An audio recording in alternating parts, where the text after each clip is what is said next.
right, welcome back to Mountain Outpost and the 2025 coverage of the Hardrock Endurance Run. I am Corinne Chalvoy, and I decided to have a couple gentlemen join me who have really great accents. So welcome, Maj and Colin. Thanks, Corinne. Yeah, awesome to be here. We subbed out Dan. He's got some official duties to attend to at the moment with everything going on. Yeah. Our guest at the moment right now, Colin Thornton from, I guess we have to say, from Scotland. Yeah, absolutely. But Scotland, global traveller, now living in Norway. Colin, welcome to 2025 Hardrock, man. How you feeling? Thank you very much for having me. Yeah, I don't really know how I'm feeling, to be honest. It's surreal. Excited, nervous, apprehensive. So tell everyone about your journey to get to this start line and how long you've been trying to get into Hardrock. All the details. Oh, this could be a long story. It's okay, we have time. Yeah. I think it was around about 2008, 2009, while I was living in a little place called Chamonix, that you might have heard of. I was having dinner with a group of friends, and at the time I hadn't really done any ultras, maybe some marathons, half marathons and things. And I was looking for the next challenge, and this girl said to me, oh, have you heard of the Hardrock 100? And I was just like, no, what's that? So I went on the website that's never changed, and seen the photos and the description, and I was a bit like, I could never do anything like that. And it took a couple of years for me to be like, maybe I should try and do it. So basically, fast forward a couple of years, I signed up for the Leadville 100. Travelled over to Leadville like 5 days before, and eventually, I finished the race. So I realised, okay, it's altitude, slightly different course, but I can do the distance. Mm-hmm. So it went from then, just doing qualifiers and thinking, at the time I was 33 years old, and I was like, okay, when I'm 35, 36, I'll get to run Hardrock. And then all my friends would joke with me, you'll get in for your 40th birthday. Needless to say, I turned 45 this year, and I finally got in. So, yeah, I've been applying every year since 2013, with the exception of the 2 years, the COVID year and the snow year. I couldn't apply, so it kind of delayed things. It's been a heck of a long process, and I never thought it would come, to be honest. I almost threw in the towel last year. Wow. Good thing you didn't. And I'm here, and it's completely surreal. Dude, tell us about, we all know the kind of process of qualifying for Hardrock. You need to get a qualifying race, you need to complete it, and that generally lasts for 2 years. Yeah. And then you need to figure out getting another qualifier, and then that cycle continues. So tell us what happened last year with the qualifier that you were going for, and just how that all came about, and like you said, you were about to throw in the towel with the whole applying situation. So what happened last year? So I don't like to just do any of there's not many qualifiers, but I like to pick ones that have interest to me, or the course looks good, or things like that. So I'd always fancied the Cascade Crest, never been to Washington State, so I thought, let's go there. I didn't really know how hot it can get at Cascade Crest, and being a Scotsman living in Norway, I don't really see the temperatures that you get over there or even here. And I went super conservative from what I thought at the Cascade Crest. I'm a total amateur runner here, so I'm not sprinting out for any kind of position in the top 10 or anything. So I thought I managed my pace well, and I have a big problem with my electrolyte imbalance. I'm a heavy sweater, lose a lot of salt, so I need to top up with that and keep it going. Again, I thought I did it well. And maybe 30 miles into Cascade Crest, there was just tiny little climbs. The climbs aren't big at all, but I had poles. And just at one point, the back of my arm started to cramp. And I'm just like, okay, if they're starting to cramp, there's a bit of an issue going on here. Mm-hmm. And then a few miles later, I put my poles away, and as I'm putting my poles into the quiver, it all cramped on my arm. And it just went downhill from there. Oh, no. Everything started cramping. My quads were locked. I think I got to about mile 40, sat at the checkpoint for an hour, fueling, tried to battle on to the next one, and basically I dropped at the next checkpoint. I'm sorry to the organisation there, because I dropped at one of the checkpoints they tell you can't drop at because it's quite remote. Yeah. But fortunately they had a sat phone. I had a friend with a Jeep. He managed to pick me up. Okay, that's over. It was awful. I then had a horrible 2-day drive back to Denver to get my flight, all on my own in the car, just sitting. Ouch. Going, the Hardrock dream's over. But then I got back to Norway, and my boss at my job and my girlfriend were just like, you can't stop. Let's find a qualifier. So there's one in Bulgaria that not many people see on the list. Yeah, 'cause what is everyone's that? like, Bulgaria, the Pirin 100. Okay. So it's in the Pirin National Park near a town called Bansko. So basically, yeah, I flew over the week before it. It's such a hard course at Pirin. There's no course markings. I had no crew. You get one drop bag at halfway.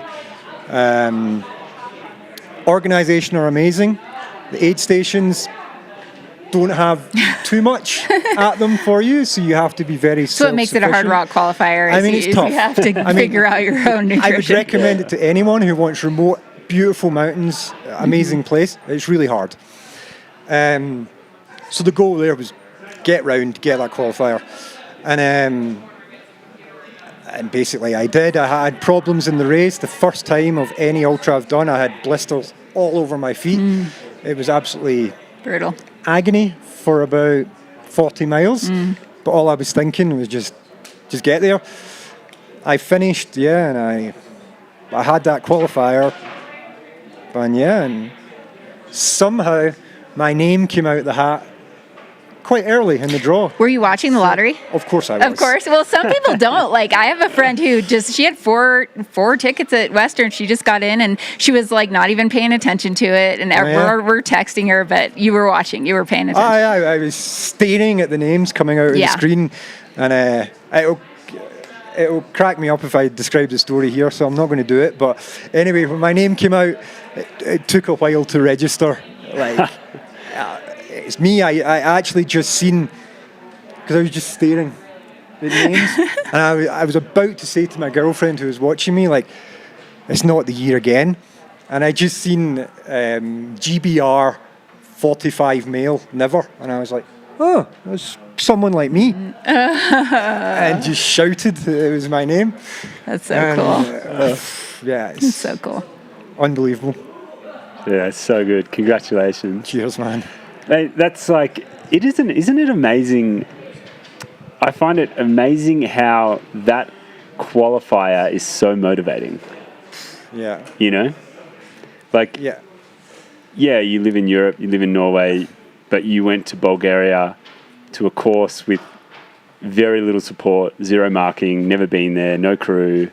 And it's hard to find anything about Pirin, because not many people do it. You might have less than 100 on the start line. Yeah. 30 or 40 finish. Yeah. I was trying to find any like blogs or even info about Stravas. It. Yeah. I have a friend who started it but did not finish. Yeah, many years ago. It's very remote. Yeah, after I finished it, I thought, okay, I'm going to do a blog about it so that other people can that's get good. Yeah. I might even do that you at some should. point. Yeah. But yeah, I kind of treated it as just like I'm going to treat Friday. A long time out in the mountains. Yeah. Trying to enjoy as much as I can. Nothing about racing or pace or time, just going out to discover.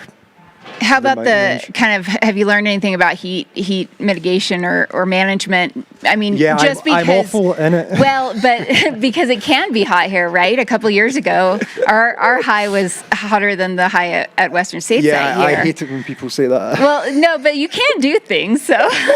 No. So I've had sweat tests. Just drink a lot and drink very salty. I need to have a lot of electrolytes. A lot of electrolytes. Go slow at the hottest part of the day. Slow down. I just need to slow down. I mean, I'll be using all the river crossings that I see to get in. I'm sure it probably won't be that hot for most of the runners, but they'll see the Scottish guys swimming in each river being like, what's he doing? It's not even hot. But it's hot for me. Yeah. But yeah, go slow, electrolytes. In fairness, I've been out here for a month actually, more for the altitude and the heat. But the last month before I came out, when I was still in Norway, I was in the sauna a lot. Good. Nice. Obviously, Scandinavia, loads of saunas. Yeah. Not training in the sauna, but I was in there 4 to 5 days a week after work. Just perfect. Yeah. Blood volume. We'll see if it helps. Yeah. Yeah. Cool. We'll see. So, Cole, you've been applying for like 10 years, well, I suppose 12 years, but with those 2 years that didn't happen in there. But you've been out to the race, you've been a part of this race in many other capacities. I remember the first time we were both out here at the same time. It was in 2017 when we were here. I was part of Salomon and kind of supporting Killian, and you were also out here supporting Killian, and you were actually pacing him. I remember the very early hours of the morning, you guys coming down from the Jesus Christ statue up the top there, running down, and that was the year Killian, famously busted his shoulder really early in the race, and we all saw that when he came down off handies. So you've been in amongst this race and you've seen it from different angles before. Like, what have you taken from those experiences, and what is it that, motivates you when you see this event for so many years through so many different experiences out here? Yeah, I mean, I actually kind of, since I've been here now a bit longer this year, just on the course, it's frightened me a lot more. I thought I knew a lot more about it than I actually did. Even though I'd been out and I've paced on it and I've been around to all the checkpoints, but actually seeing it all now and piecing it together, it's just a bit it's a huge challenge. Yeah. What motivates me is just, it's just so iconic in the ultra scene. Everything about it, not just how hard the course is, just how beautiful the course is, how hard it is to get in. The aid stations they're all legendary. Like, no disrespect to UTMB or anything, but you don't do UTMB thinking, oh, we're getting to Courmayeur or I'm getting to Chompe. For me anyway, it doesn't excite me as much, but here it's everything. You're going to Maggie's, to Sherman, to Animus Forks. All of them have got Kroger's. their own special aura about them, and especially Kroger's as well. Sure. And it's just, I think that's what will motivate me on Friday, Saturday, and maybe Sunday. Just get to each one. Yeah. It's just like, you need to get to them and just pass them. And like anyone that does the race or waits so long to get in, I don't know, some people get it, some people don't. And it's... Well, I think there is historically a much higher finish rate at Hardrock than many races, because people they're going into it with that this might be my only time ever racing it, and therefore, or running it, and therefore I need to do what I can to complete it and honor kind of the opportunity to do it, which is great. So. Yeah. I mean, famously, it's Hardrock Endurance Run. Yes, not a race, run. No, it's not. The run. There's plenty of people out there racing it, but for people like me, there's no race. It's a run. If you can feel great for the whole race and maybe push at my kind of level later on, amazing, you do it. Sure. But I won't be taking any stupid chances out there on run day, not race day. Colin, how do you? So you live in Norway. You live in a part of Norway where you've got some pretty solid training companions out there. Maybe you can tell us a little bit about that. And also, how have you prepared for this, part of the world out there? And is it a great spot for this kind of training? I mean, I live in Romsdal, so where you might have seen, I think there was recently a movie out about Western States, about some of them training, some of the athletes training for it last year. So I mean, we've got some strong athletes out there. Obviously, everyone knows Killian's there, John Albin's there, Petter Engdahl, Ida Nielsen, Emily. Yeah, there's so many moving out. So I'll make it clear that I don't train with these people at all. I'm friends with them, but... you did tell me you were training in the sauna with John Albin, though. Yeah, but we're sitting having a chat. Sauna training. You train in the same region. You train on the same trails. I mean, it's all adjacent. We're out in the same trails. I share some time on some scrambles and some skiing with Killian and John, but at my pace on a day that they just want to have a little bit of social chat with somebody. So there's no training involved. What do you do over the winter? Do you uphill? Ski. Yeah. It was a pretty bad winter for skiing this year. We had snow, but it wasn't great snow, so we did a bit more running on the road and things. You can't run in the mountains. Right, but you can if you want work on vert, speed. you ski. Yeah. So that's fine to get the vert. I've been running a lot more this year since February, just on the road. But training for this, when the snow kind of started to disappear, it's really all been about vert. We don't have huge mountains, but we have big climbs, like in feet, maybe 3,500 or 4,000 feet we can do. We've got a local one. If you follow any of the athlete Stravas, you'll see we've got a 700-meter one from town that we kind of do reps on. It's incredibly steep. So really, I've been trying to do as much vert as I can and downhill for my quads. Yep. I've not been so concerned about a lot of, like, my pace on the flat or running on flat.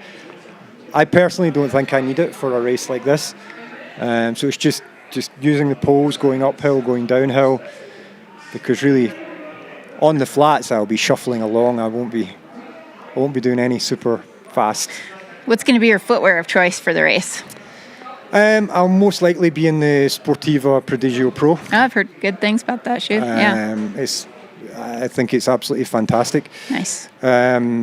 But you never know. Things can go. I'll have other pairs in bags. Yeah. The Arc'teryx, the new Norway LD4 I'll have. Cool. I'll have the Sherag 2. That's probably the 3 shoes I'll have. Okay. But I can see the Sportiva being the main one. Nice. Cole, what are you most excited about? Like, what part of it all? Finishing. No, all of it. I can't think. Hopefully managing the heat of the day from Maggie's to Sherman. I think then maybe like summiting Handies and then making my way down, knowing that I'll see my crew again, pick up my pacer. And then just get excited about sharing time with my mates later on in the race. I mean, I wouldn't know where to start. Going over Kroger's, getting that shot. You're planning to take the shot? I mean, I have to. You got to. I can't stand this stuff. Yeah. But, I can't not do it. If and once I get there, Makes sense. What I was going to say, what do you hope to kind of get out of the whole experience? Like, what would make it a successful, Hardrock experience for you, other than finishing and completing the loop? To try and finish as smoothly as I can. Okay. To have a smooth race. Yeah. We all know anything can happen over this distance, but there will be super low points. But if the low points aren't that long, it could be great. And if that means, again, dropping the pace to like way back, if that means I can stay fresh or relatively fresh and really savour the experience, apart from maybe getting to Chapman and it's an absolute slog, everything's sore, which it will be anyway, but then I'll have a pacer who might lift my spirits. But just as smooth a race as possible, I think. Run, sorry, not race. Run. Right. I know this might be hard to have the answer for right now, but I'd love to hear what your first thoughts of it is. What if you've spent 10 years to get into this race, and just by the luck of the Scotsman that you are, you end up just getting in for the next 10 years of the race. How do you feel about that? I mean, okay, I hate speaking like this, but if I finish and I got in next year, I'd have to come and go the Because other way. you got to be a true hard rocker and True. I go have to both go the other way. directions. Of Yeah. course. But after that, I'm not. I would love. I mean, if I lived in the US, obviously, I would come all the time. But financially, it's a strain Yeah. to travel, as I say, for anyone, even the elites, to train for it and things. But all us amateurs, the full-time jobs, managing the money, and fortunate. I don't have kids, I don't have family, I don't have any constraints that way. So I'm quite free and open for my training, and financially it's easier to save a bit. So yeah, looking forward, the USA for me is getting a bit more expensive to come and stay, and especially with Hardrock, I don't think I could start coming out like a week before. I don't think I could finish and go, oh, I finished the race last year, I'll go out the Monday. Yeah. With the acclimatization and things, it's not going to happen. So you still need to come out for at least a couple of weeks. And yeah, I just think the financial constraint would stop me from coming out. Even though I'd love to. Well, we'll see what happens, eh? Yeah. We'll see what happens. Got to go both ways to be a true hard rocker. Oh, that's a tough one, isn't it? I think you have to go both ways, yeah. Yeah. Yeah. But Jeez, that's a great, unique selling point, isn't it? I mean, every race should start doing that. So And then that just- people have to do it at least twice. yeah. Although I like the direction this one. Now that I've seen it, Oh, you do? What do Oh, you yeah. like about it? The counterclockwise direction. what do I like? As they say, up the ramps, down the walls. Yeah, I prefer, especially going engineers to Uray. Yeah. I prefer going down there. Down Kentford. Kentford Even Road going into up town. Camp Bird this way, I don't This really year? mind that. Okay. I quite like finishing with I call it the more alpine section, but the steeper climbs up and down. As I say, I train a lot more on steeper things, so Okay. I'll still not turn on the gas over halfway in the race and be running up those climbs, but I like having that kind of toughness later in the race. Sure. I think that. for me, going the other way with my kind of pace, it would maybe be, again, at the hottest part on the Yeah. Saturday, coming back through Pole Creek and things, which doesn't play into any of my strengths Yeah. that I have at all. Yeah, and maybe, depending on your timing, the sunrise on the side we're going this year, wherever you are, if it's at Kroger's, if it's at Oscar's, that whole mountain range, when it all gets lit up with the sunrise. If there's a sunrise, it could be cloudy, but you might not get the light, but I think that could be special. Yeah. Dude, it's going to be special. 100%. Yeah, It's yeah. going to be great. It's going to be so good. Do you want to shout out your crew? And I know Madge is one of your pacers, but your team. Yeah. So my crew is my girlfriend Helene. She's French. She's going to be the main head crew chief. Nice. I've got a friend from Scotland, Scott Denny. He flew in yesterday from sea level. Wow. But he How's he feeling? Is he okay? I think he had a rough couple of nights. Yeah. But he's out for a run now to see how it goes. I've known Scott a long time, and he still lives in Scotland. We've done a lot of mountaineering together and running way back when we were much younger. So it'll be a good laugh to be out with him on the course. Yeah. And yeah, he's a good friend. So Helene's going to pace me from Animus to Uray. Okay. And then from Uray, this man here is going to Oh, yeah. take over and take me all the way to Chapman. Nice. We get that tequila. Nice long And stretch. get that Get that tequila. tequila. Yeah. And then Chapman to finish will be Scott. Okay. Awesome. So yeah, it's a That's great fun. little team, and I'm stoked to see them around the course and have a good time. Amazing. With all the people, like, you've been doing ultras and 100 milers for so long now, and professionals, amateurs in the sport, there's just so much knowledge that you could pull on from so many different places. Like, what is the one or two pieces of advice that you're actually going to like 100% listen to and implement? It's funny, and I've listened to this advice. There's two bits of advice, and I hate to name drop here, but it's obviously from Kelly and Jeanette. Not a bad person to take a completely some advice different level, obviously, we are in the running. But I do remember when I paced him from KT to the finish, obviously his pace, even at that stage in the race, front, his pace was very strong on the climb up to the ridge to get down to Putman. I remember we crested the ridge there, and I was a bit like, okay, do you want to go?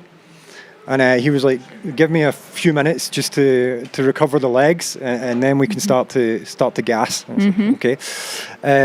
So I'd never thought of that before myself. You're kind of like, you get to the top of the climb and you want to start going. Yeah. And he was just like, nope, I need to chill for a bit. Chill, like go a bit easier and then down. And it's more, I need a little bit more advice about on the downhills. I can't remember when we said it because we've had lots of conversations in the mountains, but it was just about, just don't overcook it on the descents. People get so excited when they get to the descent. Oh, it's much easier. Yeah. I can gain time here. But then, it can destroy your race if you hammer the descent. So, for me, especially like engineer to Ure, I don't mind that section, I think, but I'll try and jog run, but it won't be fast. Yeah. But I'll just try and move a bit quicker than walking. Sure. Yes, that's really the main one. That's all I can think right now. Sweet. That sounds like good advice. Hey, I really wish I looked this up, so apologies for not doing this and kind of putting you on the spot as the researcher, Colin. But what is, I guess you don't really get to carry the Scottish flag into this race. You carry the Great Britain flag, in a sense. Yeah. But you're from Scotland. You can't get rid of that accent. You can't fool anyone. But like, what's the Scottish history with this race? Have many Scotsmen finished it, or Scots, or like women from Scotland? That's a really good question, and I've not researched this at all. I did read that only 1,010 people have ever finished Hardrock. Yeah. That's a very small number. I think there was a Scotsman last year. Okay. No, actually, okay. Sorry if that's completely wrong or if it's another race. Yes, there was a Scotsman last year, and he, I believe, is from maybe less than 15 miles from my hometown. Wow. Yeah. Cool. I can't remember his name. I can't remember if he finished. Oh, I just know this because when my name got drawn on the YouTube channel, someone else mentioned, a Scotsman and North Ayrshire, because he knew my region and things like that. Yeah. And he said something about, it's a beautiful place out there, you'll love it, you'll have a great time. So, not sure if he was a finisher or not, but there was a Scotsman on the list last year. In the race. Apart from that, cool. there's another British guy here this year. Yeah. Brian. He's a good guy. I met him. We hung out. We won a quiz last night, actually. You won it? Yeah. Oh, impressive. Got Hardrock swag. trivia. Nice. Yeah, it was nice. Amazing. Good, that's great. Good luck going into this weekend, mate. Yeah, can't wait. Soak it all in. Congratulations on being here and being healthy at the start line. That's a win in and of itself. So Yeah, absolutely. have an amazing time out there, and I'll be cheering for you. I sure will. Thanks very much. Thanks for joining us. Cheers, Thanks a lot, guys. Colin. Thanks, Appreciate it, Colin. man. Thanks.